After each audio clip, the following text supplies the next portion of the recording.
এই সেই ট্যানেল যেটা নিয়ে খুব আলোচনা সমালোচনা হচ্ছে, যার বর্তমান আয় হচ্ছে প্রতিদিন 12 লক্ষ টাকার মতো এবং দৈনিক ব্যয় হচ্ছে 37 লক্ষ টাকার মতো। মানে খুবই অর্থের অপচয় হচ্ছে, এরকমই নিউজ ঘুরে বেড়াচ্ছে এবং এর সত্যতাও দেখতে পেলাম বিভিন্ন জাতীয় পত্রিকায়। তো বিগত ট্যুরে কক্সবাজার থেকে ফেরার পথে এই ট্যানেল হয়ে আমরা এসেছিলাম। এটি বাংলাদেশের প্রথম ট্যানেল, যার দৈর্ঘ্য হচ্ছে 3.2 কিলোমিটার। এটি কর্ণফুলী নদীর তলদেশ দিয়ে এসেছে।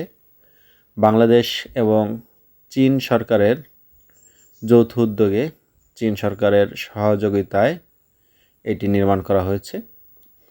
2023 সালে তৎকালীন প্রধানমন্ত্রী শেখ হাসিনা এটি উদ্বোধন করে এবং নাম দেয় বঙ্গবন্ধু ট্যানেল। এটি পার হতে আমাদের সময় লেগেছে হচ্ছে 3 থেকে 4 মিনিটের মতো। তো আমরা যখন এসেছিলাম তখনই দেখতে পেয়েছিলাম যে এর গাড়ির সংখ্যা খুবই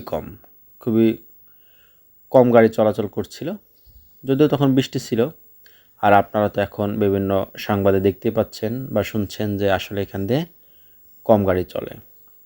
তো এর 2টি লেন, যাওয়ার জন্য 2টি লেন, আসার জন্য 2টি লেন, মোট 4 লেনের, এবং মাঝখানে ডিভাইডার দেওয়া আছে এবং মাঝে কিছু জায়গাও আছে যদি কোনো গাড়ি বিকল হয় বা সমস্যা হয় সেটি পাশে সরিয়ে রেখে উদ্ধারের জন্য বা মেরামতের জন্য ব্যবস্থা আছে বা জায়গা আছে, পর্যাপ্ত আলোর ব্যবস্থা আছে।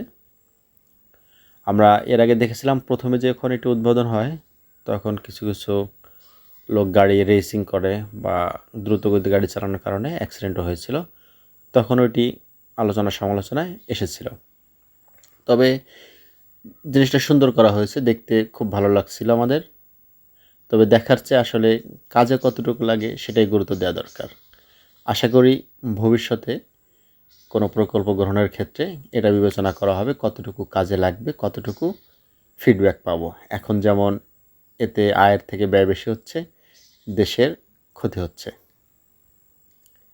আপনারা দেখতে পাচ্ছেন রাতের বেলা খুব আলো ছিল এবং বৃষ্টির কারণে ভিডিওটা হয়তো অতটা সুন্দর হয়নি, তারপর চেষ্টা করেছি আপনাদের দেখানোর জন্য। আমরা বেরিয়ে পড়ছি টানেল থেকে।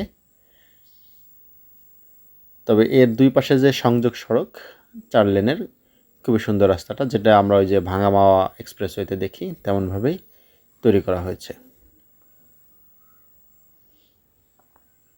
গাড়ি ঘোড়ার সংখ্যা খুবই কম ছিল, খুবই কম দেখেছি আমরা।